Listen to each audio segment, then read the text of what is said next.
Ladies, gentlemen, aliens who may be watching, this is More Sports with Zachary Moore. Um, as you can see, most likely by the thumbnail and also by the first image, I have something on my finger. And that's kind of where I'm going to start with this show, this podcast. I did not do a podcast last Sunday. One, I was busy doing errands and stuff, gearing up for Christmas, and then also I was working that weekend as well, and I just really didn't have the time to sit down, look at some news stories, and kind of get my mind together and talk about certain things. So, yeah, I'll just kind of start off with the story of everything that happened. I don't think I posted about it on any social media, so this is the first time you're hearing about it. Last Thursday. So it's about, at this point, I'm recording this on a Sunday. So 10 days ago now, maybe something like that. I went to the gym around 11:30. Got to the gym around 12 o'clock. Maybe even earlier than that. I was working on a chest exercise. My game plan was to kind of do chest and biceps as well. So I kind of started it off. I'll actually pull up the workout on my phone. I use this app called Fitbod, and it tracks all of your workouts for you. And I love using this thing. And I think it's super, super useful. And let's see.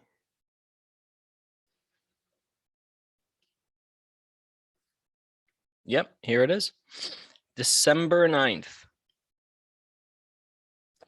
This was workout. It says it's written down here for about an hour, 6 minutes. It was less than that. So I started off with machine bench press. I did 8 by 105, 8 by 135, 11 by 165, 9 by 165. I think those last two was there's a thing in the app where it calibrates to you and to see how much weight you should be doing. And so there are these days where it's max effort for certain exercises. And you do as many reps as possible at a certain weight. You can change the weight or whatever you want like that. So let's say if you feel comfortable doing, let's say 150 pounds of whatever for 8 reps, but you'd rather do 140 for 12 reps or whatever it is. Just so you can have the form down or whatever like that. That's kind of how I do it. Sometimes I lower the weight than what they actually say, because I do worry about once you're getting to a point of failure, you're messing up with your form or something like that, especially if it's dumbbell or barbell or something like that. And so I started off with that, went over to kettlebell sumo high pulls, which I definitely love to do for the trapezius and the traps. And I supersetted that with a cable crossover fly, and then kind of moved on to the next exercise. It was a 4 exercise circuit: dumbbell bench press, incline dumbbell curl, dumbbell incline bench press, and dumbbell shrug. So kind of how that worked out. I had 45 pounds for the bench press and the incline, and 20-pound weight for the incline dumbbell. And the shrugs were also with the 45s. So I get through 3. I get through 2, almost 3 of my sets with dumbbell bench press, followed by incline dumbbell curl, and then dumbbell incline bench press, and then dumbbell shrug. I get through 3 of those, and I'm on my third and final set of the incline bench press before I get over to shrugs. And now keep in mind, I do have weights with me because I'm supersetting it. So I don't want to put the weights back and have to keep getting up each and every single time. I've done this many times in the past. And so I have the 20-pound weights underneath me on both sides of the bench. I'm doing an incline bench press curl. I mean, incline bench press with the dumbbells. And I'm doing 15 reps and I'm super tired at this point. And so pretty much how it goes is I have weights up here. I go to drop them down and I go to throw them down. And let's say the dumbbell is right here. I go to throw them down and I don't want to just throw them off and have them crash into the floor because they could roll around, hit somebody or something like that. So I go to put them on the ground and I do it forcefully because I'm super tired at this point and I'm kind of getting towards the end of that workout. And I didn't realize how close the dumbbells underneath me were or exactly where they were. But I go put it down and I feel my hand hit something really hard. And I'm like, yeah, that really hurt. And I knew I had hit the dumbbells underneath me. And I look at my hand and there's blood starting to come out of it. At first I see it and I'm like, oh, damn, like I really hit my nail pretty hard. The nail's starting to get blue. There's a lot of blood coming out. And I see kind of my skin, or what at the time, what I thought was my skin, kind of elevated like that off my finger. And I'm like, damn, I really cut myself pretty bad right there.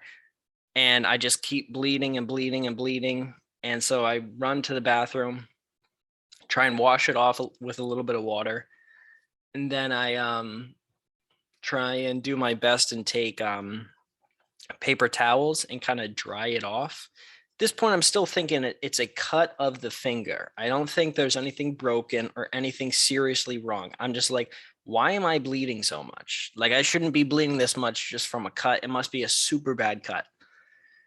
Bleeding all over the floor. I go out to clean up the area. And also at this point, I'm like, I have to leave. Like I'm thinking about, do I go home? Like I had to work later that day. I had to work at 2 that night. And this is happening around 12:15, 12:30 maybe. And I come out and there's these 2 women who are working at the Crunch Fitness. And they said, "Hey, are you okay? We saw you were bleeding pretty bad. Like did you mess your hand up?" And I was like, "Yeah, I hurt my hand pretty bad. I think it doesn't hurt that bad, but I'm fine though." They're like, and then they look at it, they're like, "Oh, that's really bad." They're like saying, "Hey, you should go to urgent care. You should go to this place. There's a place right by us. Go there, get it checked out. Can you move your finger at all?" And I go and I move my finger and I'm like, "Yeah, I can move it." They're like, "All right, so I don't think it's broken or anything like that." And I was like, okay, at this point, still thinking it's a really bad cut on my finger. And then I'm like, okay, I'll leave. I go call my wife and I say, "Hey, I hurt myself pretty bad at the gym. I'm gonna come home. They told me to go to urgent care. So I'm gonna go to urgent care." And at this point, still not thinking that anything really bad has happened.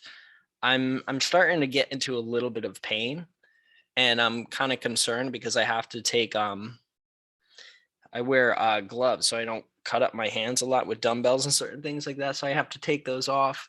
Blood's everywhere. I'm worried at this point about hurting the cut, what I thought was a cut at the time. And so I take those off. I try and put on a sweatshirt and then I'm like, no, there's no way I'm going to get my hand through this. And so I pretty much jog back home. I live less than a quarter mile away, maybe like an eighth, less than an eighth of a mile away. So it's less than a 5-minute walk. And I pretty much run back, get back home. And then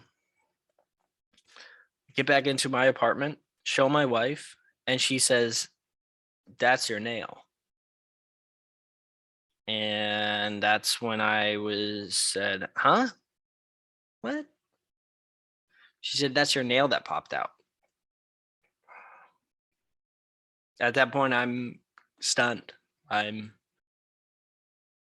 That's when the pain really started to set in as well. My finger, as soon as I got up to that, I was kind of in go mode. I was like, okay, my finger's starting to hurt a little bit more right now. So there's definitely something wrong that's going on right here. There's blood everywhere, pretty much bleeding a lot. They did wrap me up at the gym. I didn't mention that. They gave me like a little bit of gauze. They didn't wrap it too tightly, which I definitely think helped a lot later on. But once my wife said, that's your nail. Your nails popped out and we need to go right now. And I'm like, okay. And so then I go and I'm looking around the apartment and I'm saying to myself, where's my, if we're gonna go to the urgent care, I'm gonna need my medical card or my insurance card. And I knew that my mom had mailed me one, a new one to actually pay with. And I'm like, where is it? Where is it? So I'm looking around, and then my wife says to me, "What are you looking for?" It, at the time, she's still working. She's working from home, and she says, "What's going on?" I'm like, "I'm looking for my insurance card." She's like, "You don't know where it is? You don't know where it is?" And I'm like, "No." And so we kind of get into an argument about that. My finger's hurting a lot. I'm starting to get pretty upset at this point. I'm like, forget about the insurance card. Let's just go because it's starting to hurt a lot right now. And it's still bleeding a lot. It's still going through the kind of gauze that was put on me.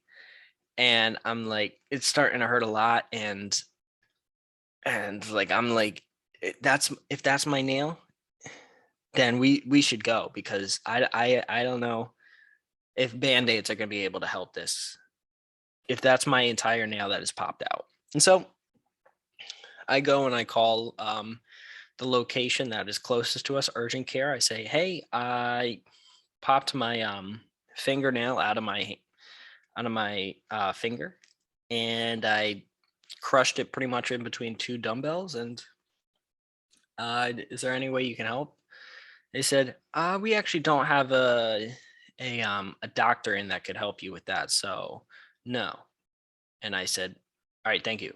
Hung up, called the next closest place. I was like, hey, I'm looking for help. I told them my situation, and they said, yeah, I would say you have two options. You can come here, and if it's not bad enough, we could fix it here, and we could also X-ray you as well. But if it's not, and it's really bad, and you think it's much bad or much worse than what you're leading us on to, then you should just go straight to the ER. And I was like, okay, it's not hurting terribly. Now I had a bunch of adrenaline going through me at this point. I did not know until later that day how bad it would actually be hurting.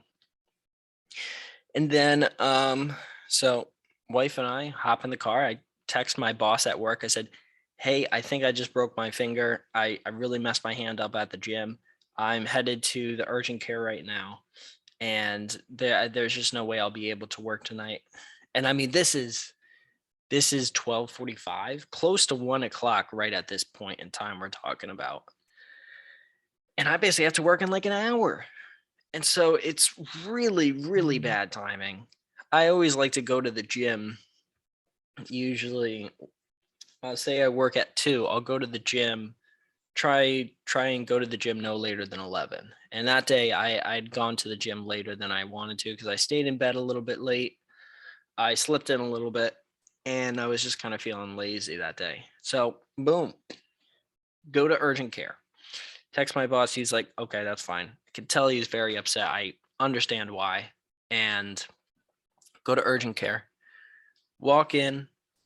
This and at this point, my pain level is just increasing, increasing, increasing. I'm kind of freaking out. I'm like, I don't want them to have to do surgery or anything like that. Like, I don't know what they're going to even do because I'm like, my fingernail is basically popping out of my finger. And so get there, I get signed in. They ask for my, luckily I have an insurance card, but what I was looking for earlier in the story was a different type of insurance card. So if they were going to bill me, I would use that. Like if I were getting things at CVS, like medication or something like that, that's where I would get that. And so gave them my insurance. They're like, all right, just take a seat right there and just wait a little bit. I'll have a doctor with you real quick. And I was like, okay, at this point I'm pretty freaked out. I'm like, I don't want them to do any surgery on my hand. I don't want it to hurt any more than it already was. And at this point, to rate my pain, no, that's kind of how I'll do it. When it first happened, the pain was probably like a 4 or 5.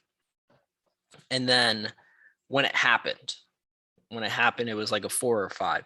Then after that, once I saw all the blood and stuff like that, kind of dropped down to a 2, maybe a 1.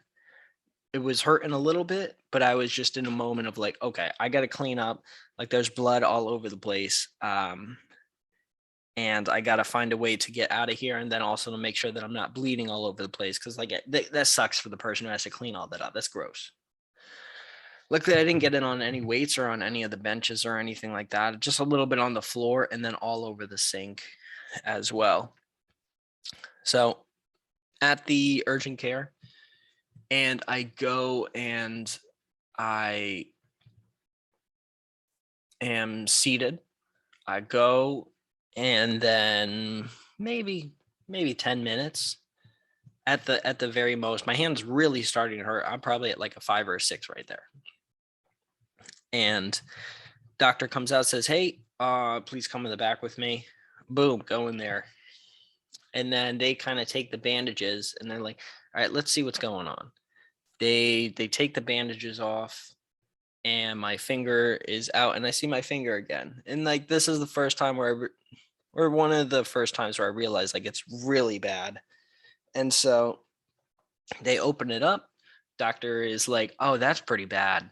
That's pretty bad. Like that doesn't look super good or anything like that. And then they're talking about like nail avulsion and something.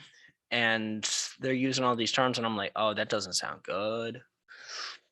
And at this point, that's when it started hurting again. It was like probably right around a 5 or a 6. At that point, it was 6 or 7 at that point. Once they started getting that, and I was freaking out. I was just trying to focus on my breathing. And then they're like, okay, we are gonna get you x-rayed to see what's going on with this. And we might be able to fix this here, and you won't have to go to the ER. And I'm like, all right, perfect, sweet. And so then go over to another room. They have me put my hand on a slab. They have me kind of go like that. Meanwhile, my hand is in a lot of pain at this point, and I'm like, okay. And then, all right, flip it, flip it, flip it, flip it. And they have this giant x-ray machine. And then boom, I go out of there. They bring me back into the room and my wife is in there. And she's like, you're okay, you're okay. And I'm breathing hard, man. Trying not to focus on the pain and then also think about what kind of shape my finger's in. They come in, they say, all right, we got your x-rays. Turns out you did break the something in the tip of your finger. And then also when it comes to fixing your nail, we do not have the supplies here at this location to actually fix your nail and get it reattached. So we're going to send you over to another to go to the closest emergency room that would definitely have this supplies. And at this point, I'm like, okay, let's get there as soon as possible. Like, good thing, it will save you time because you were able to get those x-rays here. So as soon as you go there, just say, hey, I have my x-rays and and it's a broken finger with a nail avulsion. I think that's the proper term. Kind of bring that up to them, and then go on further to just get your nail fixed. And I'm like, okay. At this point, we're probably talking close to around 2 o'clock. We get out of there, drive over to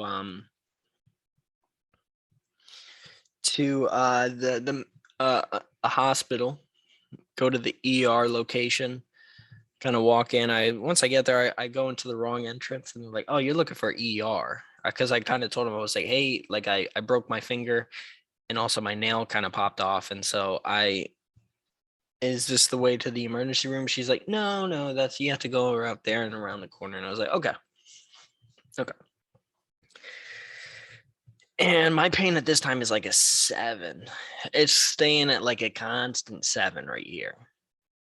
And like I'm doing my best to breathe. I'm doing my best to not think about my finger, because when I saw my finger and they had told me what had happened, and I see my entire it's literally the entire nail had popped out of my finger. And I'm just trying to breathe as good as possible. The pain is really, really hurting.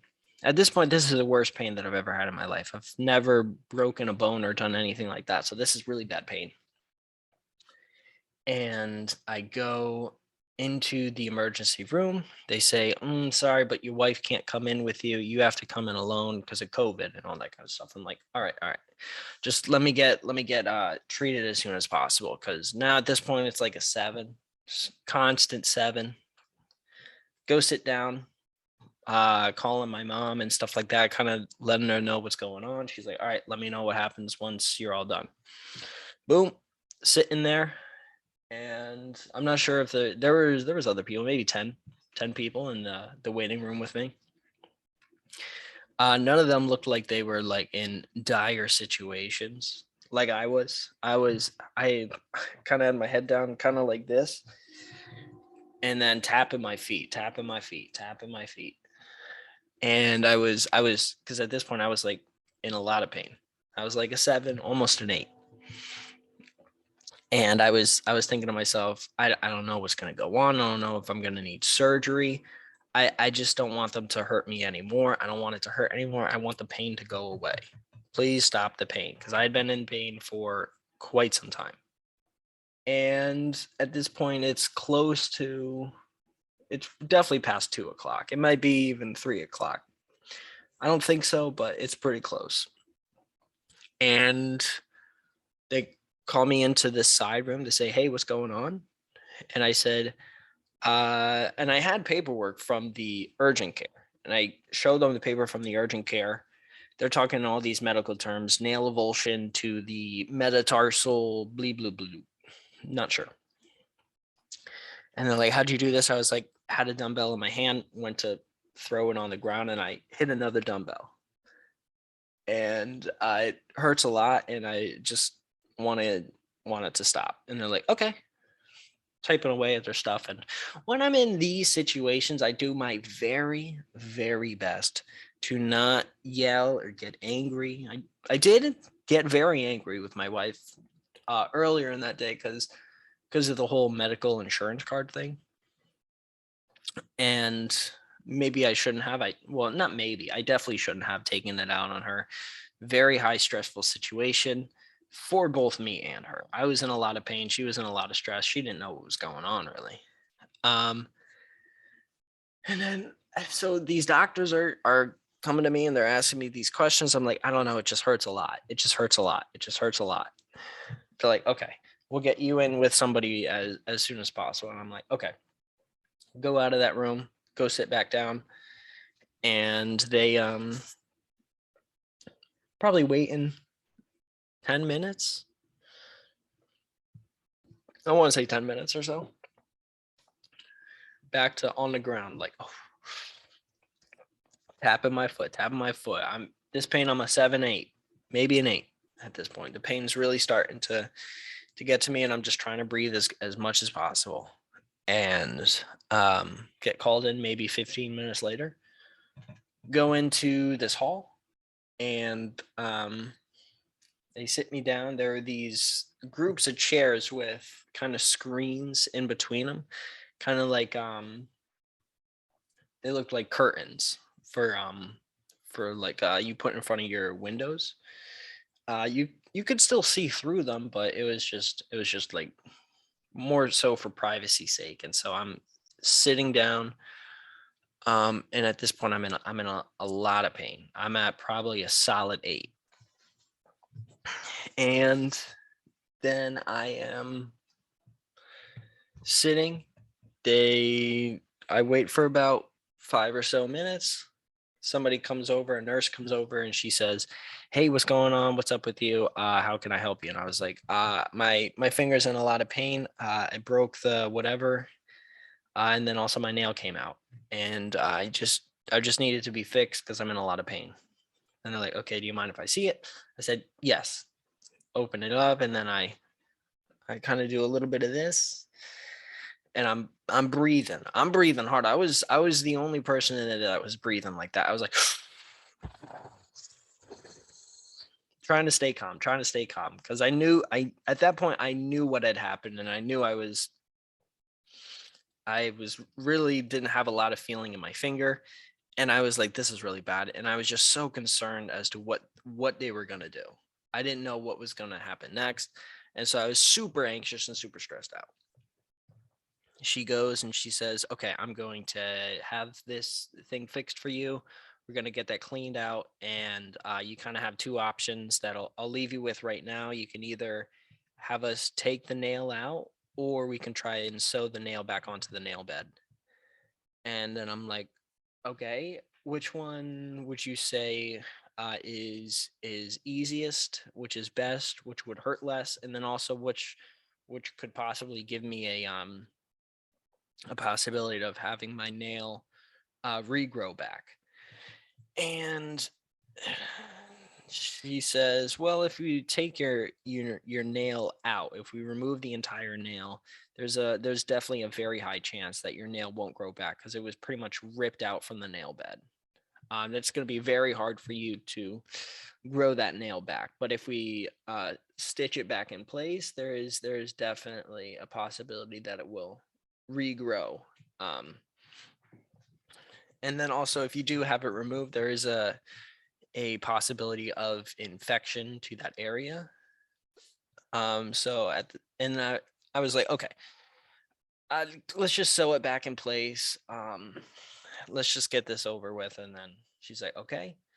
Then maybe 10, 15 minutes later, still in a lot of pain. And at that time, they had given me a plastic, kind of looked like it was a little box, rectangular box. It had a couple sections in it. And there was this one big section, kind of looked like a school lunch plate. It was kind of like that layout, but they were pretty deep. So it was probably like 3, 4 inches high. And they had poured some kind of solution into this one area, and they had me put my finger in it to kind of wash it out and to sterilize it a little bit. Then, like I said, 10, 15 minutes later, another nurse comes in, and she says, "Hey, how you doing? I see your nails pretty messed up." And I'm like, "Yeah, it hurts a lot. Can we please just try and get this fixed? I'm in a lot of pain. I just want this to end." And she's like, "Yeah, okay." She's like, "What I'm gonna do is we're gonna reattach it. We're gonna sew it back in place, or stitch it back in place, and then from there we're gonna go from there." And I'm like, "Okay." And so then she says, "First, I'm going to numb the finger." And I'm like, "Oh, that's what I've been waiting for. I've been waiting for the pain to stop. At this point, I am right on the edge of like a 9." And they did ask me what my pain level was, and I either said like a 7 or an 8. I was like, I'm in a lot of pain right now." I was close to getting an 8 or a 9 right there. That was like the tip of the tip of the tip. And so she's like, "Okay, you're gonna hate me for 30 seconds, but then you're not gonna be in any pain anymore." And I'm like, "Okay, just give it to me. Just give it to me." And what she does is she takes this, if you've ever had cavities or anything like that where they need to drill in your mouth, what they give you is Novocaine. And I would have to imagine it's the same kind of chemical that they gave to me to help numb my finger.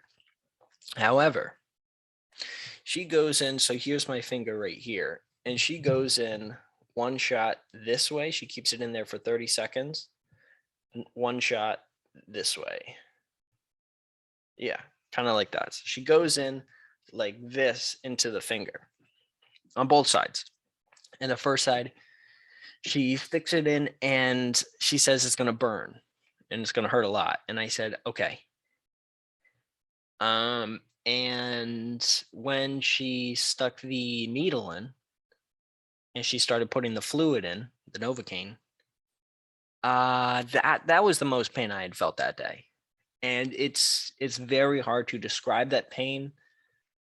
It didn't burn like a fire or anything like that, but there was a very, very heavy burning sensation right there. Felt like my hand was starting to get hot, and just feeling that go in, that's I almost passed out. That hurt really bad. The first one hurt super, super bad, and so she did that for about 20, maybe 30 seconds of inserting the Novocaine into my finger. And at this point, I'm just trying to stay fucking oh, sorry for swearing. I'm just trying to stay conscious, and I'm trying to not like pass out or anything.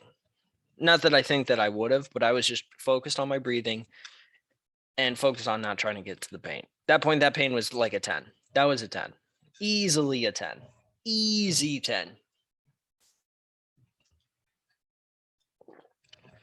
However, I make it through that first one. She gives it a little bit of a rest, and she goes in for the second one. Still hurt a lot, but that one was also a 10 in terms of pain. Didn't hurt as much as the first one though. And then so I wait about a minute after that, and I feel my finger numb. And she's like, do you feel me touching your finger? And I'm like, not really. Really don't. She's like, how's your pain? And I'm like, it's not really there anymore. I don't really, at that point, I'm really not starting to feel my finger. And I take a look at my finger to make sure it's still there, because like maybe 2 minutes after the final injection, it's really feeling much, much better. And I look at my finger and I see the bottom of it, and it's dark purple. And I'm like, is that normal? Like, is that fine?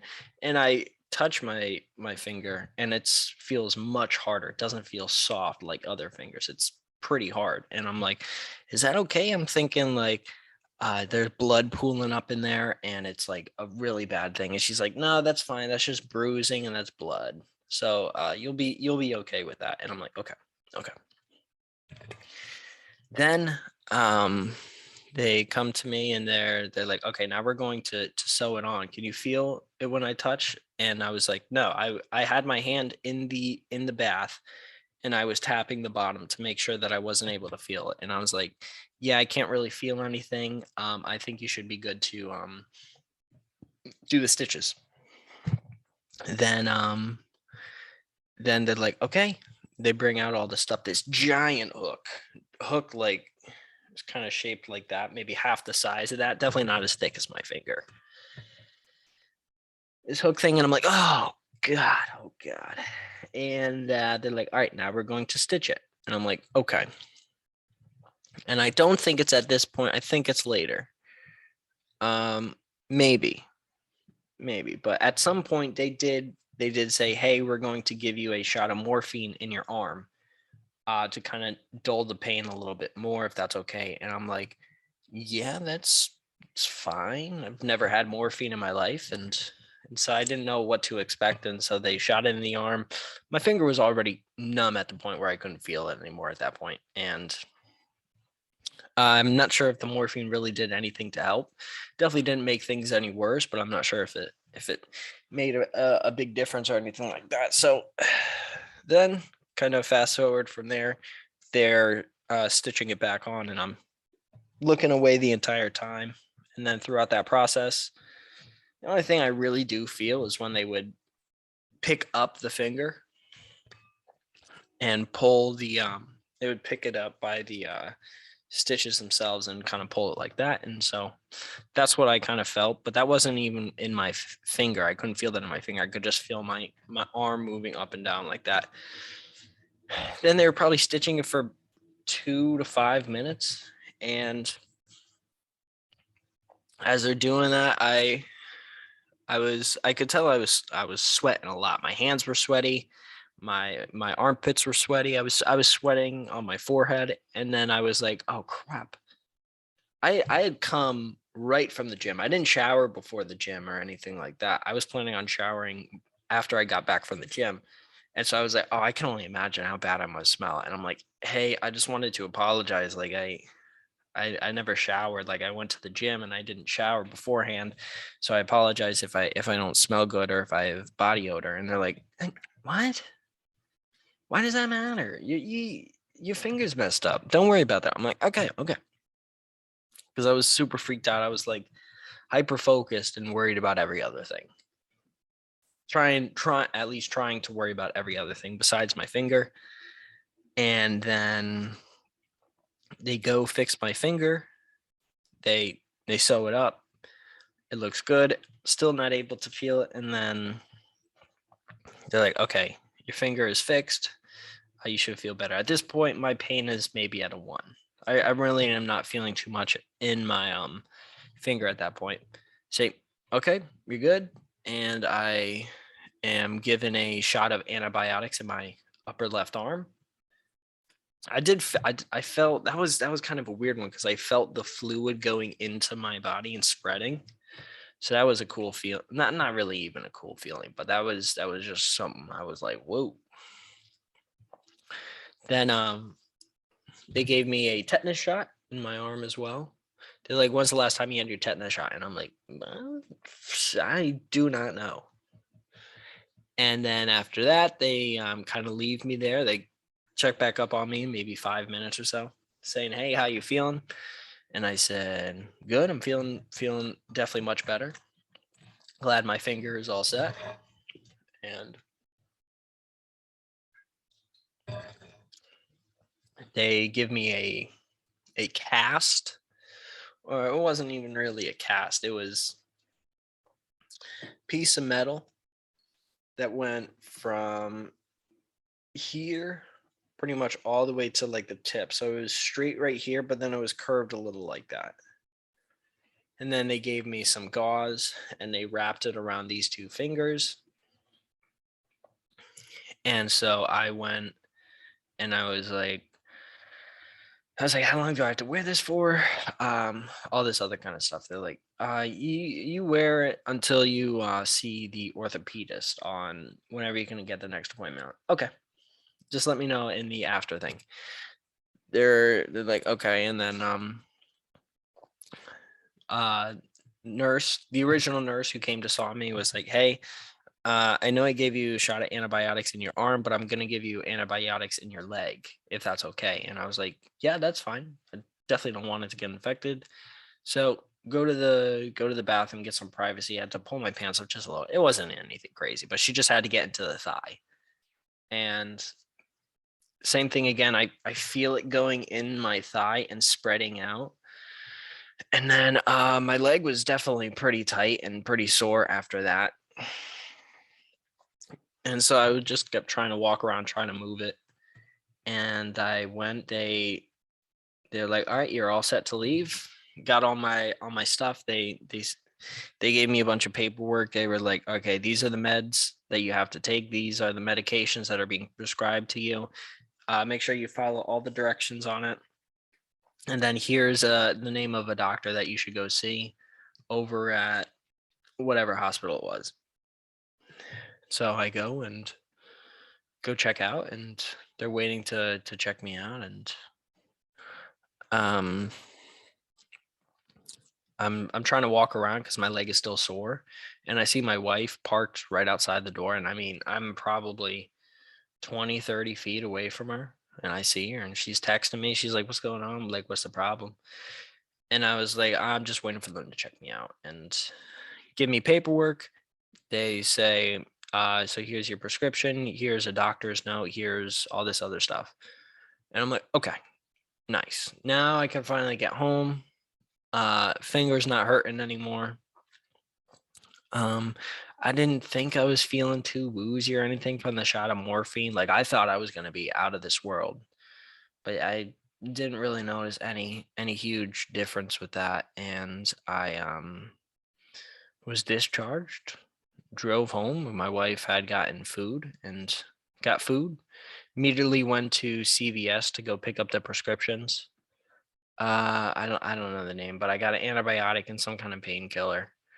And then basically told me to put ice on my finger. And so what I did was, as soon as I got home, at CVS, we got this ice pack thing, which was pretty cool. And I used the ice pack on my finger. And so what I did was I went, sat on the couch, had my arm kind of extended at an angle like that, and I was just resting my finger on on a heating pad.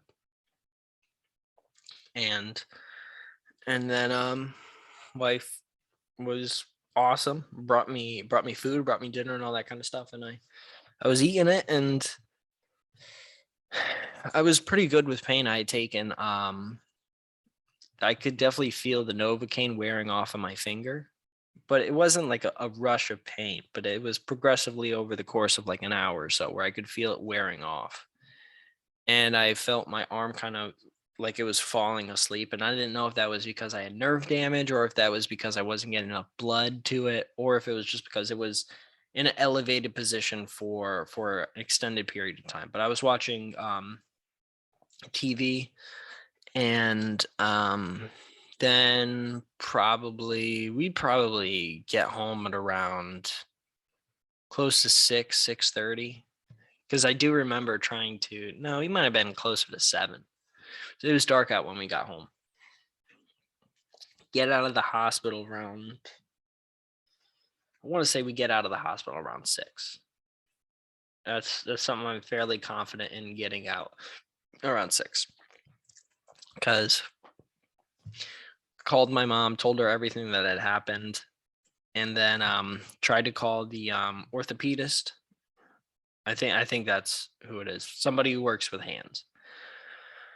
And they do not open. And then I'm like, all right, we'll have to call on Friday.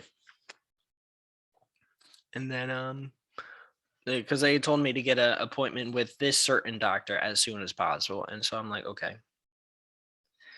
But drive home and get home, and probably around like 7, I want to say that we got home, hanging out on the couch. And then right before bed, I probably stayed up till like maybe 10 that night. I'm not too certain about when we actually did go to bed, but right before going to bed, I was like, ooh, I'm in a lot of pain. I'm in a lot of pain. And I am like, hey, can I have that painkiller? And one of the things that when they told me about having the painkiller, they didn't tell me this, but it was my first thought. I was like, I can't abuse it. It's got to be like a thing I only use sparingly, where I'm at a point of pain where it's hard to think, or yeah, I'm in that same pain that I was earlier. And so I had already had 2 ibuprofens and 2 what are they? 2 ibuprofens and 2, I think, acetaminophen or Tylenol. Tylenol, that's what it was. 2 ibuprofen, 2 Tylenol, like every couple of hours. So it was like every 2 hours I would have either a ibuprofen or Tylenol. And before going to bed, it wasn't really doing it. And so I was in a lot of pain, took the painkiller, and still was in a lot of pain, and got into bed, brushed my teeth, did everything like that. Hopped in bed and had my pad right here. I was laying back, and I had my hand kind of raised a little bit, and I was like, this is gonna be hard to sleep like this because I like to sleep on my side. Um, and I also move a lot during sleep. And so that was kind of my biggest worry. So I pretty much had my hand something on top of it and the heating pad underneath. And I was like, I got to do my best to not move. Said goodnight. And I kind of stayed up about 30 minutes because I was still in a lot of pain. And I didn't really feel anything from the painkiller in terms of reduction of pain for about an hour, a little over an hour after I had taken it. And as soon as the pain started to go away, I pretty much just fell right asleep. Woke up, saw my hand the next day, and I was like, okay, all right. I was like, didn't move during sleep, and so I pretty much got up, went about a normal day, did as best as I could. I had to put I wrapped my hand in saran wrap, and then I put a bag over it and kind of sealed it shut. And I did that, and I took a shower, and the whole time during the shower, I was kind of like this, going like that, and I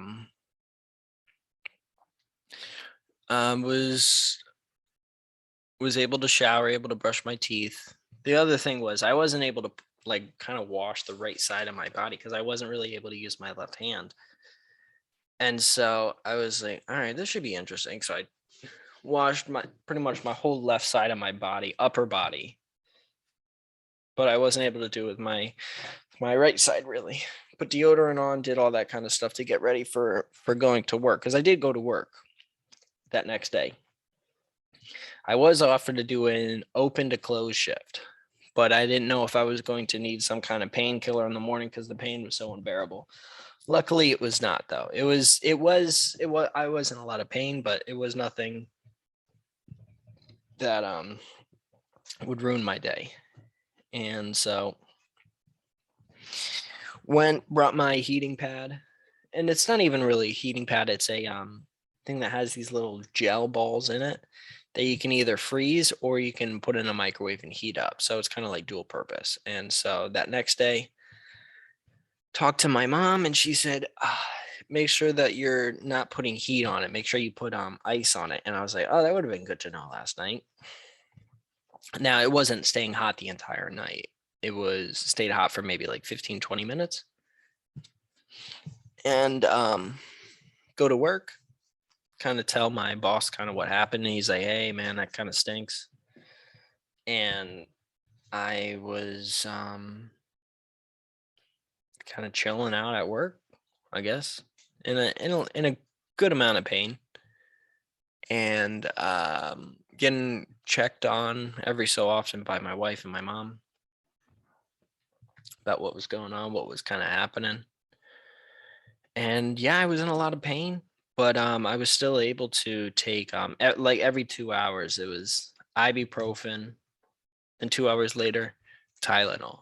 2 hours later ibuprofen. 2 hours later Tylenol. Sometimes I stretched it out depending on my pain level, but for that first day after, it was pretty much like every 2 hours. Sometimes more, sometimes nah, never really any times less. Sometimes more, sometimes exactly 2 hours because the pain was pretty bad. But also was taking antibiotics as well every time I ate.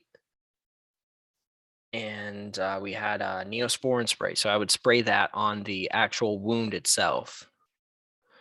And the first day after, first 2 days, it stung a little bit, but I was like, all right, I'm not trying to have this infected.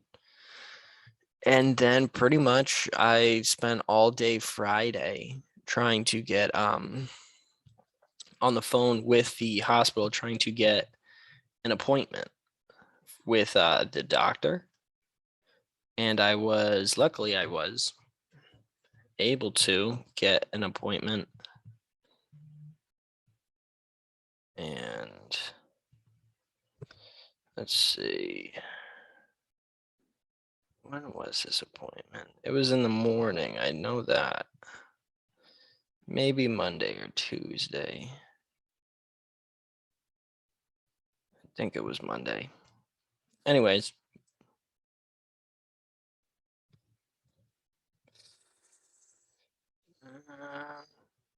Yeah. Anyway, it was either Monday or Tuesday. Got in, went to the hospital, got a had them check it out. And on the Friday, that shift, I had gotten collagen. I bought collagen and I had upped my vitamin intake. And I was like, listen, normally I take a lot of vitamins. I have a thyroid disease, which makes me have an underactive thyroid. So already I take a lot of stuff, vitamin D, turmeric. I have really bad joints, so I take a lot of turmeric, a lot of vitamin D. Um, try and stay away from calcium, but since I had a broken bone, I started taking calcium for first couple of days. Um, and then after that, I take a B vitamin complex. It's about 50 milligrams of B1, B2, B6, B12, and a couple of other things. Take one of those every other day. And so I take a lot of vitamins. I take a lot. And then I kind of added a vitamin C. I added zinc to protect against like any kind of infection or any sickness or anything like that, as well as taking this collagen, just these little capsules of collagen, about a gram of collagen in each tablet, and it says to take 6. I took 6, and it was just a whole handful full of vitamins, and I would go, "Oh, take a little bit, swallow, take a little bit, swallow with water." And so I did that for a couple of days, and then a couple of days ago I stopped taking the calcium, and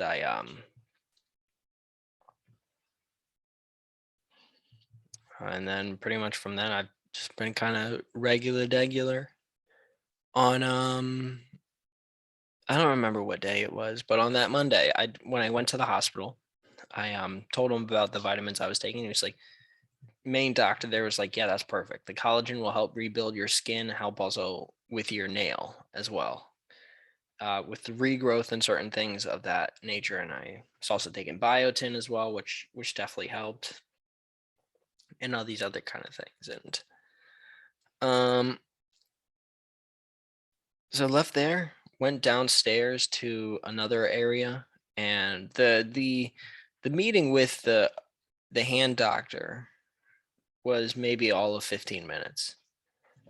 And then I went downstairs, got got checked in, and I was waiting in that waiting room for close to an hour. And I had someplace to be. I had to go home. I had a job interview later that day, and I was worried. I was like, okay, I'm a little nervous. A little nervous that I'm not going to be able to make it, because it was like a 45-minute drive back home. And so I finally, after about an hour or so waiting, they got me checked in, and I had a physical therapist who was working with another client, but she had me in the room as well, and took off my old guess sling, I guess you could call it. Took off my old sling, and she had me put on this, what I'm currently wearing right now. So I'll actually take this off because it doesn't really hurt all that much anymore. And I did I've definitely made a lot of progress since they did give me this. And so it's a very cool kind of thing that they've been doing. I'm Like I said, I never have broken a bone before, so I've never had to wear a sling. I always had some friends who had like during sports or something like that, they would break it. So this is the actual sling itself. So what they did first was, this is just a piece of cloth. So they put the cloth over the finger. And then what she did was, if you see this blue part, what she did is she had this big sheet maybe about like that by that. She went and she put in this some kind of heating thing, and she went and she cut it, and she went put it around my finger, and it was pretty hot. It was very uncomfortable. I was hurting my stitches pretty bad, and I was trying not to make a face or anything like that, but I was just like, ooh, doesn't feel good. And then they got it fitted, and then she added these Velcro straps to it. She put Velcro on top, and then on the bottom, right here and right here, and took this Velcro and wrapped it around. And I was like, okay, it was already feeling much better than my other one, because with that other one, it had gone all the way to the back of my hand. And the doctor had actually told me, I forgot to mention this. He said, you have to make sure that you can do this movement, that you can kind of hinge it right there. Hinge it right there. Because the other one, I wasn't able to do this because it was all the way back here. That's kind of where it was left. And so, like with a normal finger, you're able to do that. Here, let me actually do it with this. You're able to do that. So you can kind of see right here, there's that. Starts off with that, and then that last kind of finger goes in that direction. First time I took the cast off, I was not able to do that. I wasn't able to stretch my finger whatsoever. So for the first couple of minutes after they had taken it off, I was literally going like this. And it was much harder to do it with my finger because it was in a lot of pain when I would touch it. And so with that, I kind of just had it like that, and I tried to stretch my finger like that, because they told me if I leave the cast on for too long and I have my finger straight like that, after a certain period of time, when they take it off in a couple of weeks, that might be an even bigger problem, because the ligaments in there's 3 ligaments, one on the side, another one on the side, and then another one that comes underneath. And they're at their shortest position when you leave your finger like that. And so they stay like that for a certain period of time. It's going to be very hard to get them undone, to loosen them up. So he said biggest thing was to try and make sure you keep that as loose as possible. And I was like, okay. So I did that for this part, but then also later on I started doing that with that. So that was that appointment. Went home, got fixed up, and progressively as the days went by, my pain got better. And the next big question was, when did I go back to the gym? Which is a great question. And let me check out right here. So on Monday, I went to the doctor on that Monday. And on Tuesday, the 14th, I went to the gym for the first time. And that was kind of a very, I don't want to say it was an emotional experience or anything like that, but it was definitely,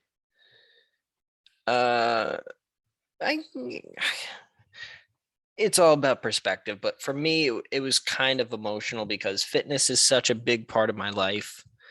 And I try and stay as healthy as possible. And I try to do the best I can to remain healthy, especially with my thyroid disease.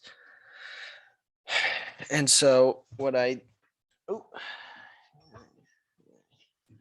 dropped my little wrap, but what I try and do is stay healthy. And so that was a huge thing for me. I'm like, okay, how long until I could go back to the gym and work out again? I know obviously I'm not going to be doing a lot of incline dumbbell bench press because I have bad memories of that. And I was like, I'm just going to go to the gym and just do cardio. And I had already been thinking about doing cardio. I've kind of put on a bunch of muscle. I'm close to 200 pounds now, 5'8.5". That was another thing. Urgent care. They got my weight and my height.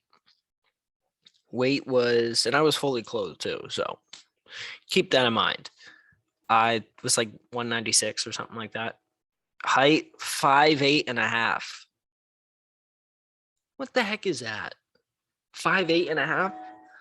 I thought I was 5'10" this entire time. And when I heard 5'8.5", I was in pain. That might hurt even more than my finger when I heard that. And I was kind of upset about that. So 5'8.5", not even 5'9". They didn't even give me 5'9". So, oh man. So I'm not tall, is basically what I'm saying. But 5'8.5" and about I like to say I'm around 195 today. I think I weighed myself. I'm 192, 193, somewhere in that range. But I've been able to put on a lot of muscle since I've gotten here to Pittsburgh, just by going to the gym pretty much every single day and doing my best to eat right. I haven't always been perfect, but now before the summer, kind of my plan is to try and lean out. Definitely have put on. We have this really nice thing that tracks your weight. I don't know why I can't think of it, but scale, weight scale. And it has a sensor in it that tells you your body fat percentage, your BMI, your bone density, the amount of muscle that you have in terms of weight, your bone weight. It tells you the weather of the day too, which is kind of crazy. And it hooks up to an app on your phone, so you can track it over time. And I did that, and I'm I'm hovering right around 20. Sometimes I've been able to get down to 19, sometimes around 21. But kind of the plan for me is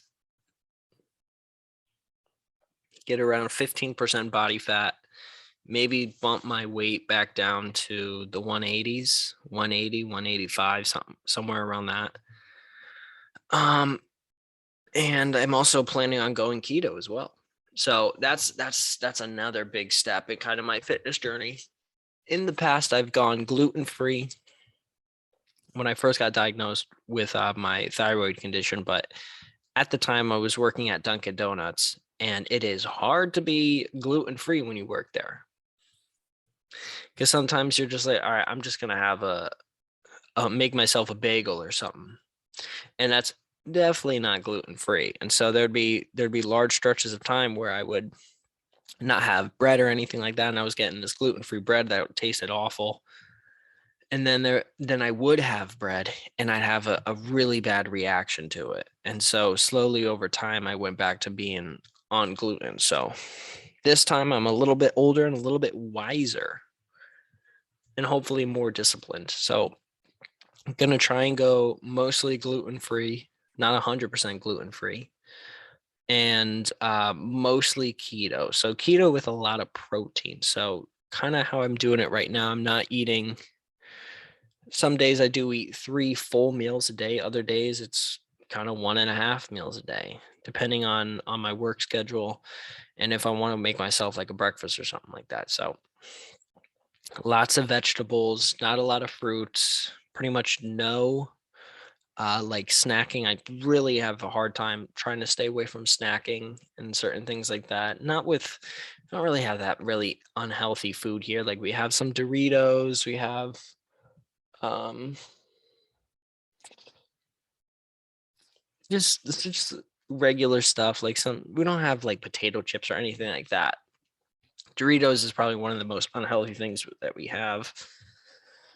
But just trying not to binge eat or do anything like that as I try and cut back on calories, and I'm trying to eat a lot of meats, a lot of red meat. I love beef, seafood,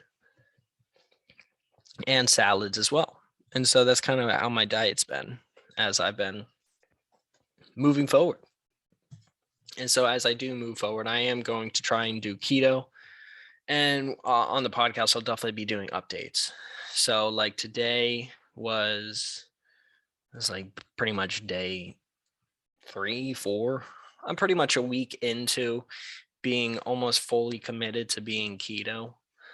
Um, I have my slip ups here and there because like I'm waiting to go home where there's definitely gonna be like bread and certain things like that I'm gonna have to really worry about while I'm home. But for the most part, it's going to be something that I try and stay disciplined with and stay on topic with. And so as it stands, I am officially keto. Now, take a break 1 second. I'm gonna actually go to the bathroom. Probably will just skip in here, but I'll be back. And we are back. Uh, what was a 5 minute break for me was nothing for you. So yeah, doing a lot of keto, trying to stick to the keto diet. And then on another note, I've been trying to switch up my workout plan. So for the past couple of months, I've been doing um, mostly weights, like 80% of my time at the gym has been lifting, doing training with weights and certain things like that. Like not a lot of cardio. Some weeks I've done more heavy cardio, where I do try and run a mile on the treadmill, and then I'll go do a workout.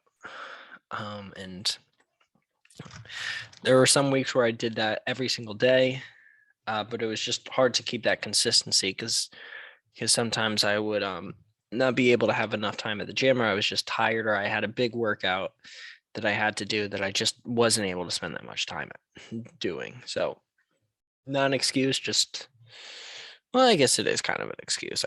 I could always wake up earlier. However, now what I'm going to plan on doing is to do pretty much 3 miles on the treadmill, at least 3 miles every single day on the treadmill. Anytime I go and work out, it's going to be 3 to 5 miles. Today I ran 5 miles on the treadmill. There are certain points in there where I thought I was going to pass out, quite frankly.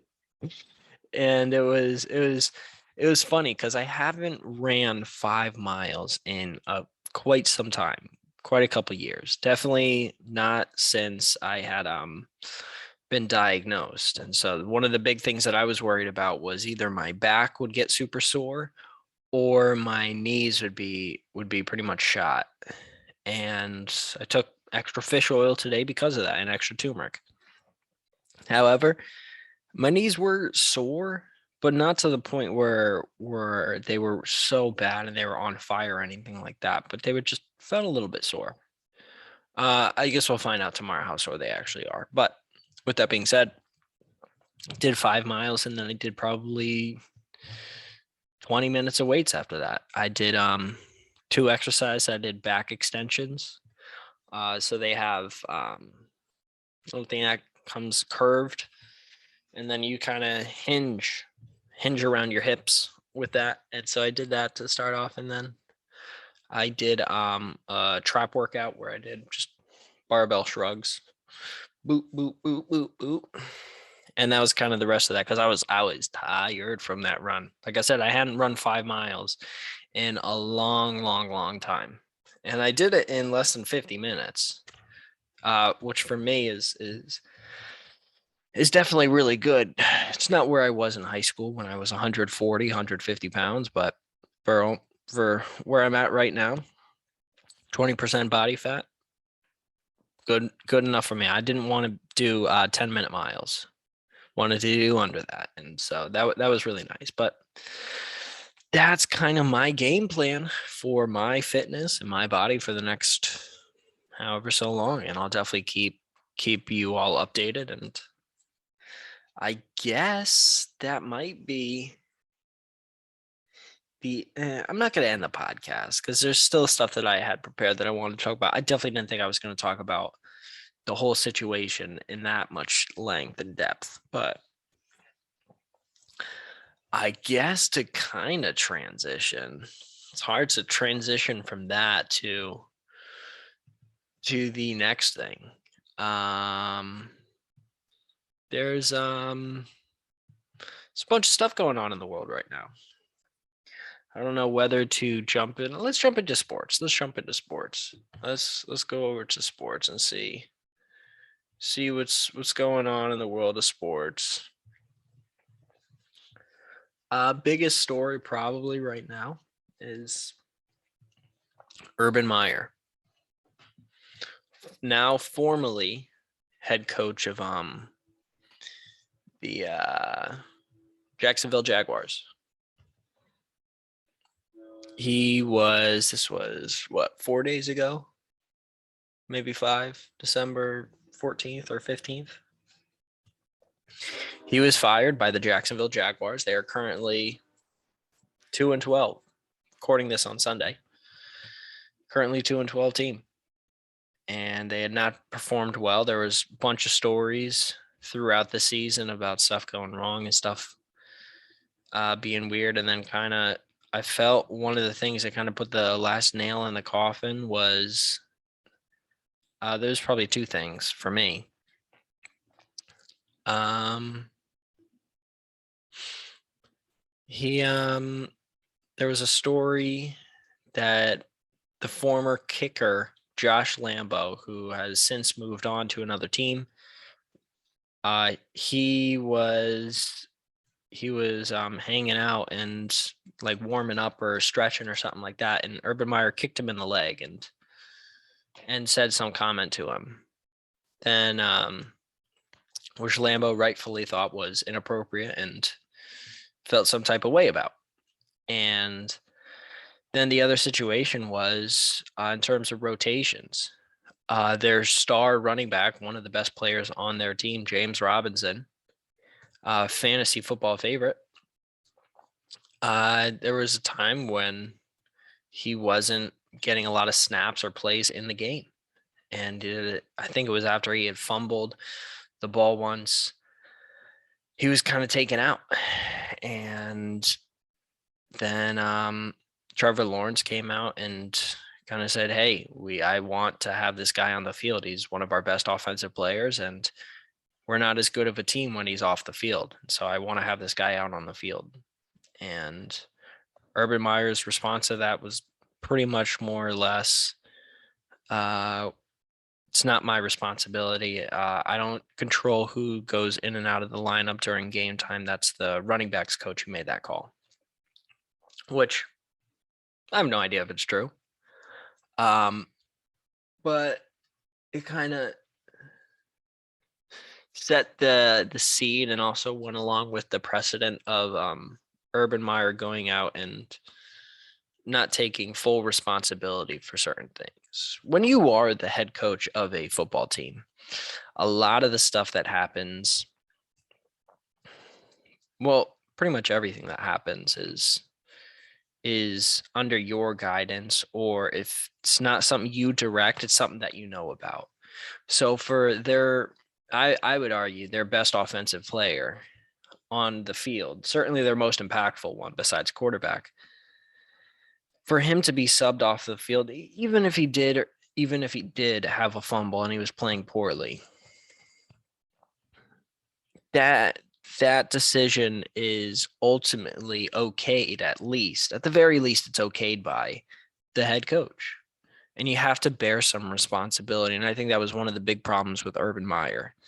He didn't take a lot of responsibility for kind of the losses. There was another report that came out. I don't think this was by ESPN. I think this was by Tom Pelissero, where in a meeting, Urban Meyer lashed out at other coaches and asked them to defend their resumes, coaching resumes, and say, okay, but you haven't won anywhere. Where have you won? Where have you gone to a job and you performed super well? Where you won, where you were a superstar, like I was at Ohio State. What I did at Ohio State cannot be questioned. That kind of thing. And I guess kind of to say, listen, it's not me that's the problem. I'm a Hall of Fame college football coach. I'm a legend with Ohio State and also with Florida as well with Tim Tebow. College football royalty. Super, super impactful, super powerful in the college football space. And that definitely rubbed people the wrong way. And you, as a coach, I don't know if any other coaches really do that.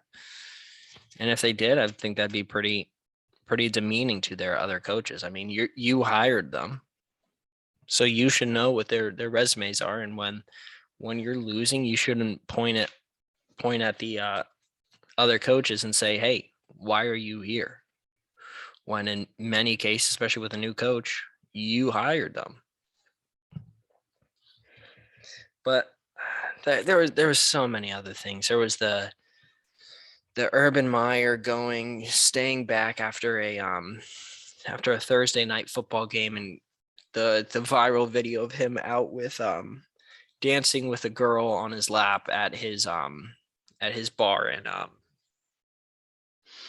in Ohio.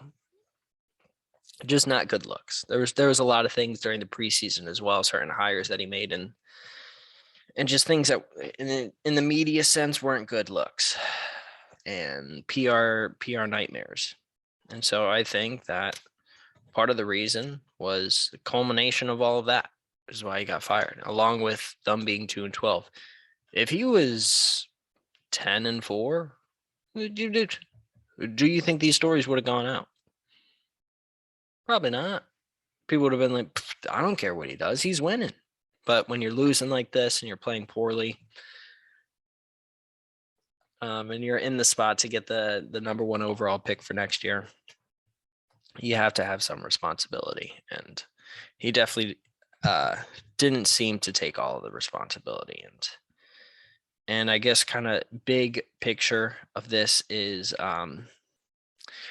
why does it seem that college coaches do not work a good portion of the time? There's Cliff Kingsbury, who has worked really well. But here's kind of what I will say on that subject is when you are a college coach, you pretty much are the university. You're in most sense, you are the highest paid person at the university. You are by far the most recognized person at the university. You look at Alabama, you look at Ohio State, where Urban was at, you look at Florida, where Urban was at before. And these are the faces of those universities. They represent those universities, sometimes even more so than the president of those universities. And I think Urban Meyer, when he was in college, he had a lot of power. And pretty much, like most college coaches, pretty much anything he asked for, he got, whether it was a new facility or a raise in his paycheck. He got it a lot of times, I would have to assume. Now, I don't know any of this to be certain, but when it comes to college football, that's one of the biggest things that makes money for these big giant schools. And without it, these schools would not be making the types of money that they are able to make and build these new buildings on campus. I definitely know that's the case for Penn State. I took a class my senior year on how much money was actually generated by the football team, and kind of this argument of should college athletes get paid. And just the amount of money that these teams bring in for the university is astronomical. And so these college football coaches getting paid sometimes tens of millions of dollars have a lot of power. And I think sometimes when you go to the NFL, you think that you have that same amount of power where if you dominate in college football, you have the idea that you're going to dominate in the NFL. Because my system worked in college football. There was 200 other schools in the country, and I was number one in the country for a great multitude of that time. And I got so much money, and I got so much fanfare, and everybody loved me in the city. Anytime me or my family went out to a restaurant, people would always say, wow, you're the best, you're awesome. I think it inflates your ego, where you feel like you have this great amount of power over a university where whatever you say is gospel. I think when you bring that to the NFL, if it works, then it only empowers you more.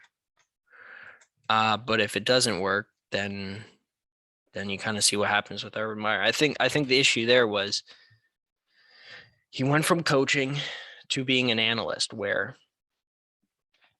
pretty much everybody listened to what he said. He was like, these are the things that you need in order to be a coach. And people were like, okay, yeah. The best thing about being a coach is you have to do this.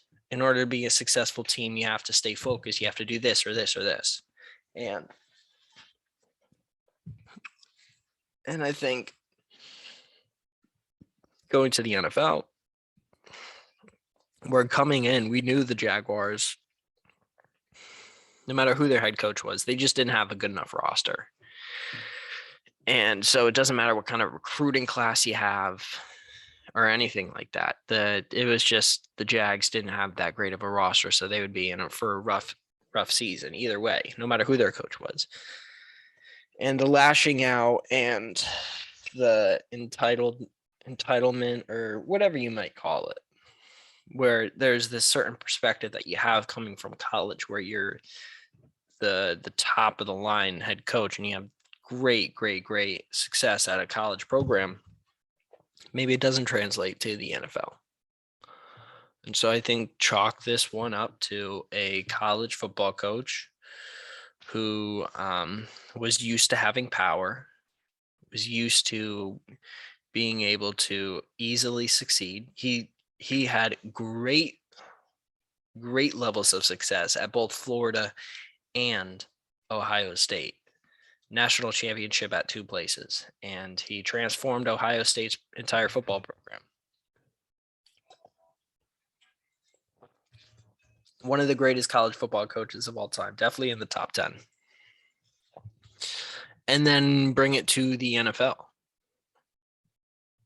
Did not work. Will he get another job in the NFL? I really don't know. I don't know if he'll even want to work another job in the NFL, if he's kind of been tarnished at this point, where maybe he doesn't want to work as an assistant to some other person. But I definitely wish nothing but success to Urban Meyer. I definitely don't want to see him or his family go hungry. Not that I think they will be, but I think sometimes when it comes to powerful people and powerful positions, you have to remember that you're human and you're a person, and each person is an individual, and you have to respect the individual and treat each person like they are an individual. That makes sense. And not think that you are higher than anybody else just because you're the head coach. These are grown men. They have families, and they're not college kids. They're men with interests outside of football, businesses and charities and families of their own. So I think the priorities in the NFL are different. It's not about doing well in class and on the field so that you can move on to the next aspect. There's nothing more than the NFL. That's it. And I think it's just a different mindset you have to have as a head coach. So kind of hard segment, or hard switch over from that segment, is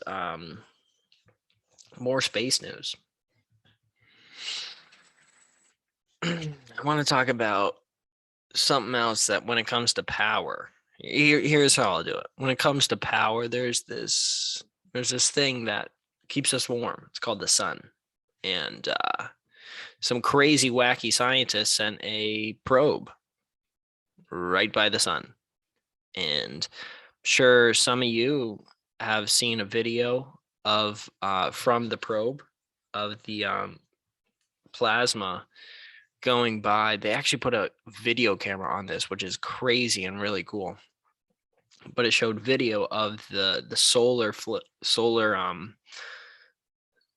not solar flares, but solar wind and plasma being sent by where the probe was. So this is all on NASA's website.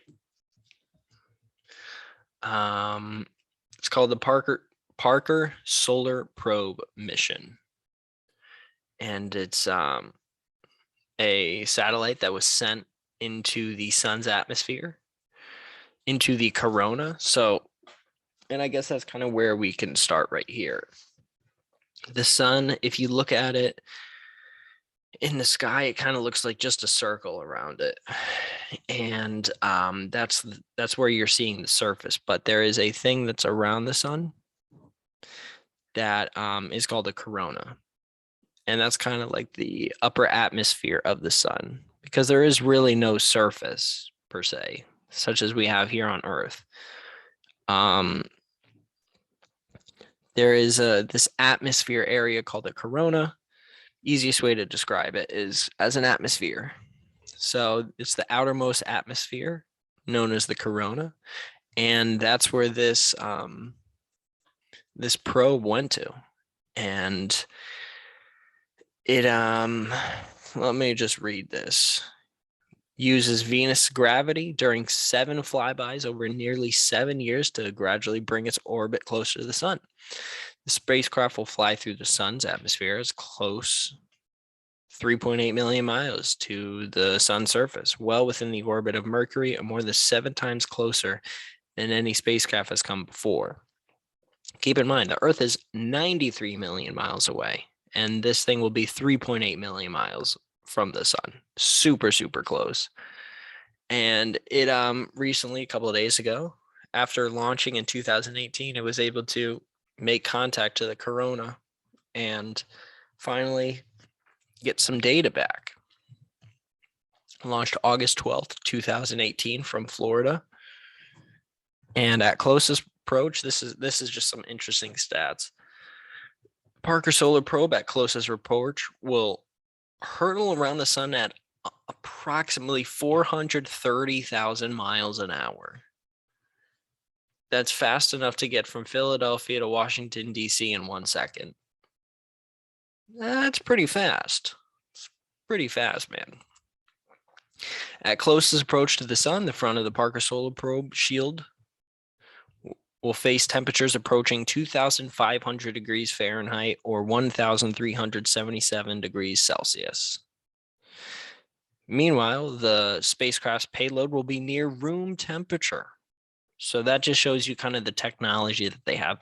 It's going to be a few million, less than 5 million miles away from the sun, and it's still going to be intact. It's not going to burn up or anything like that. It's going to be 2,500 degrees Fahrenheit. Just insane technology that they have.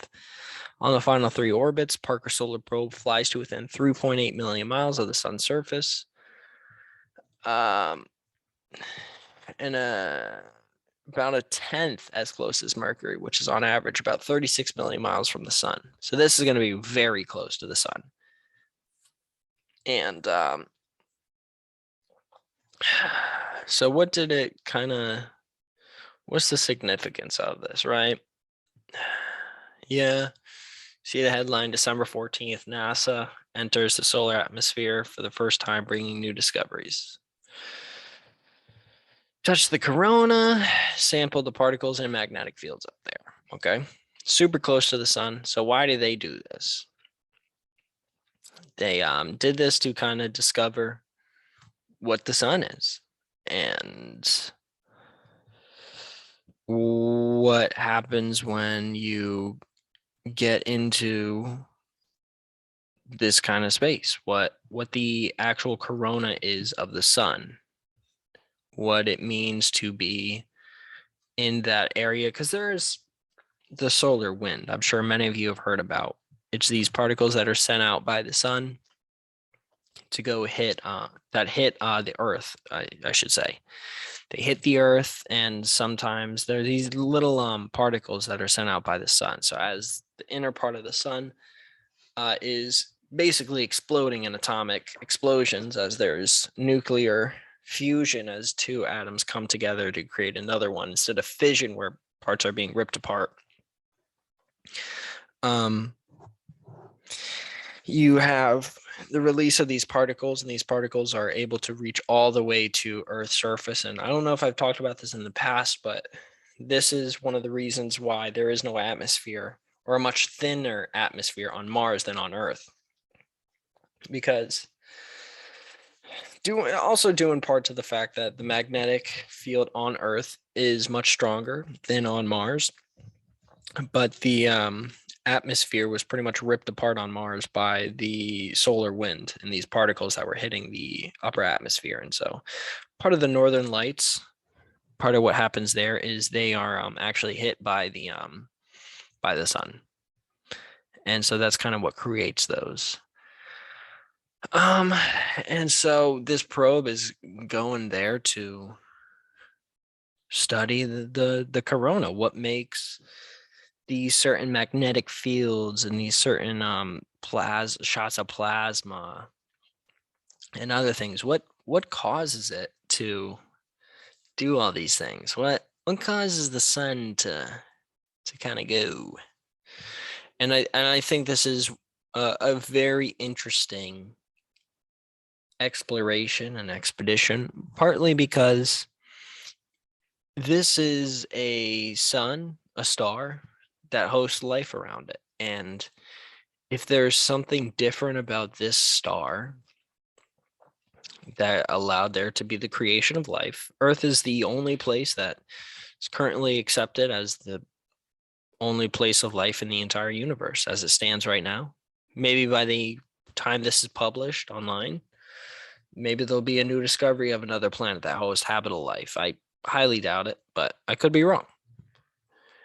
And this star, maybe what separates it from the other is the amount of solar wind and solar flares and certain things that are coming out of the corona that would have an impact on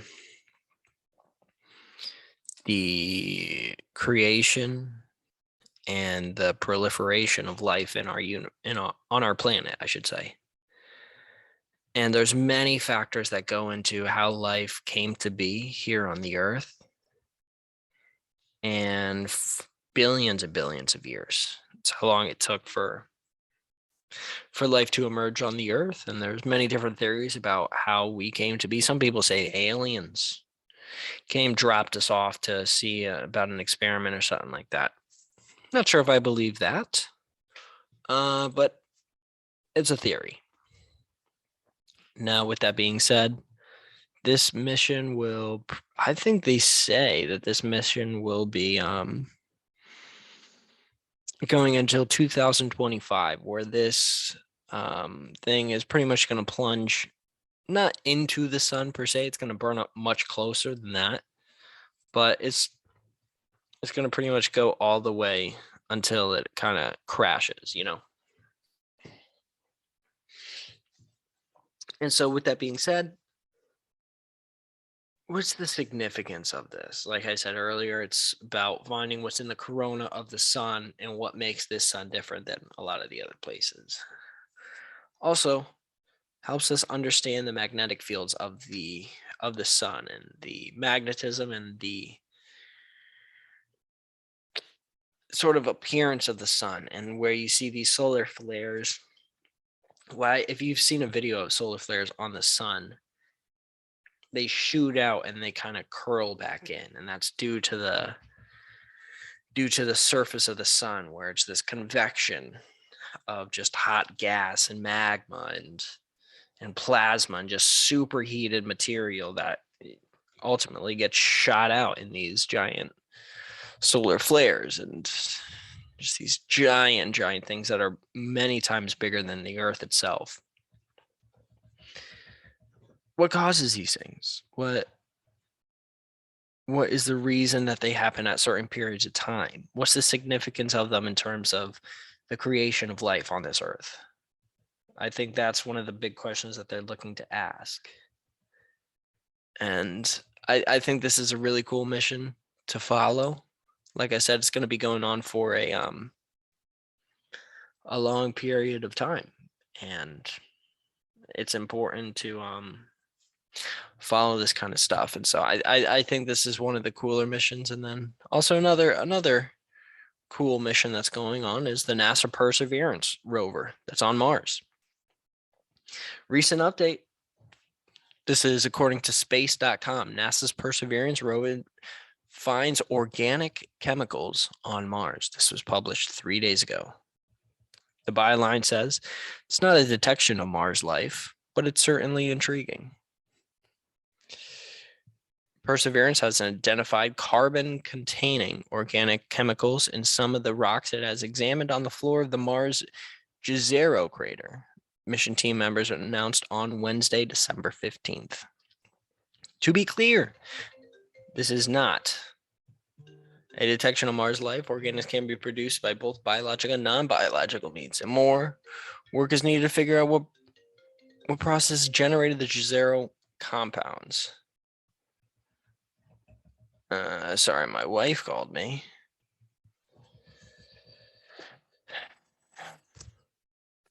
However,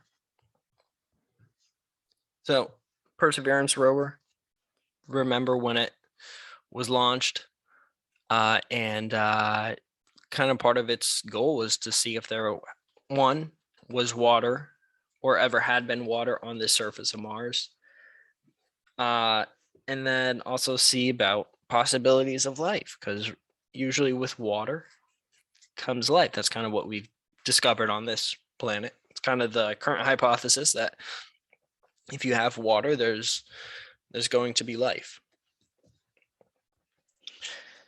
And so it did find these certain things. And let me actually go over to the website and kind of see what they're saying. This is, quote, "I was beginning to despair we would never find the answer," said Perseverance project scientist Ken Farley of Caltech in Pasadena. Quote, "But then our PIXL instrument got a good look at the abraded patch of a rock from the area nicknamed South Seta, and it became clear. The crystals within a rock providing the smoking gun," end quote. So they found these rocks that had some sort of organic chemicals that were on them, which indicated that in the past there had been good evidence, wasn't concrete evidence, but provided good evidence that there was at least water on the surface of Mars. And water on the surface of Mars is something that has been fairly predicted and also thought to be for a long period of times. As we have looked at the surface of Mars, a lot of people have said, looks like there were rivers there. You can see these kind of canals of dried up rocks and certain things like that, and it appears like there was once water on the surface. And so when it does come to Mars, Mars is fascinating. It's crazy. Does this discovery mean that there's life on Mars? No, it does not. Does it mean that they found organic chemicals, which could be a precursor that there is life on this planet? Absolutely. Wouldn't put that past anybody, you know? However, it does not mean that there is life, no matter how big or small it may be. Doesn't confirm. However, and it says it right here, confirmation of organics is not a confirmation that life once existed in Jezero and left telltale signs. There are both biological and non-biological mechanisms that create organics. Quote, "Curiosity also discovered organics at its landing site within Gale Crater," said Luther Beagle, Sherlock principal investigator at NASA's Jet Propulsion Laboratory in Southern California. What Sherlock adds to the story is its capability to map the spatial distribution of organics inside rocks and relate those organics to minerals found there. This helps us understand the environment in which the organics formed. More analysis needs to be done to determine the method of production for the identified organics. So definitely potential life on the surface. But it's not confirmed. Nothing's confirmed. It's just that they have evidence that there is these organic chemicals and organic compounds on the surface of Mars. And this is something that is extremely, extremely exciting, right? Much of the mission to Mars was to find life, like I said earlier. And this is just one step. Maybe what they do in the future is they kind of look to see what what other evidence they have of not organic chemicals, but even water. Because there might be a way for you to look at the rocks that they have right now and see if there are some remnants from years past. Excuse me. Excuse me for sneezing, man. And now this last section, more about Perseverance. A key objective for Perseverance mission on Mars is astrobiology, including the search for signs of ancient microbial life. The rover will characterize the planet's geology and past climate, pave the way for human exploration of the red planet, and be the first mission to collect and cache Martian rock and regolith, broken rock and dust. Subsequent NASA missions, in cooperation with the European Space Agency, would send spacecraft to Mars to collect these samples from the surfaces and return them to Earth for in-depth analysis. Man. So in the future, I also did see this when I was looking at the story as well. There are thoughts of things going to Mars with the intention of bringing back evidence so that we could study kind of what's going on that planet here, back on Earth. And that would be a crazy mission because not only do you have to get to Mars, which you have to get it at the right period of time, but you have to get back. And they don't have the rocket capabilities on Mars that we do here on Earth. There's nobody on Mars to build a giant rocket to fly back to here. So that would be a crazy, crazy thing to try and accomplish. It's going to take a lot of fuel. And with these gas prices that are currently going on right now, this inflation, it's going to be pretty expensive. But with that being said, I am looking forward to seeing what this mission kind of is able to do and certain things like that. But until that point, I think we just have to wait for more evidence to come back, more evidence of these organic chemicals and organic compounds to come back. And maybe just maybe next time I hop on, that there will be the possibility of life, the discovery of ancient life, ancient fossils, or even water on this other planet. But until then, we kind of have to wait and just imagine what it would be like to live on Mars, and have to wait and see what the possibility for life is on other planets. I mean, there's missions going to the moon to see what's going on up there. We got things flying around the sun, a couple million miles away, heating up. Can only imagine the sunburn you would get at 3.8 million miles away from the sun. I know I burn up easy, and I'm here, 93 million miles away? I can only imagine how tan I would get if I was 3.8 million miles. But with that being said, ladies and gentlemen, this is the Zach Moore podcast. Thank you so much for listening. Make sure if you're watching this on YouTube, subscribe, like the video. Thank you so much for watching and listening. If you're on Apple Podcasts, you're on Audacity, you're on Spotify. Thank you so much. I really do appreciate, even if you listen for a couple of minutes or anything like that, or if you're just listening to the end. If you listen for a couple of minutes, you're probably not hearing what I'm saying right now. But if you're watching this in 2021, if you're watching this in 2031, I thank you very much for you spending some time to listen to me babble about some stuff that I'm not an expert in, and just give my feelings. The only thing I am an expert. I'm an expert in what happened to my finger. That I'm expert. It's a firsthand experience. I'm pretty good at that. And so thank you very much for tuning in. Thank you so much for listening. I am going home next week. I will try and do a podcast then. But until I see you then, everybody enjoy the rest of your day, the rest of your week, the rest of your lives. Thank you so much for listening. I truly, truly appreciate it. And I look forward to trying to make this show expand. Hopefully getting guests on, hopefully being able to have an impact on people the same way other podcasts have made an impact on my life. And I can't do that with anybody other than you, the people listening. And so I appreciate that. and I strive each day to make this podcast better and better. And I'm not perfect. I'm not claiming to be the most talented person in the world, but the best I can do is try. Thank you guys so much for making this a possibility, for even taking the time to listen. This is Zach Moore on the Zach Moore podcast. Thank you. Peace out, Girl Scout.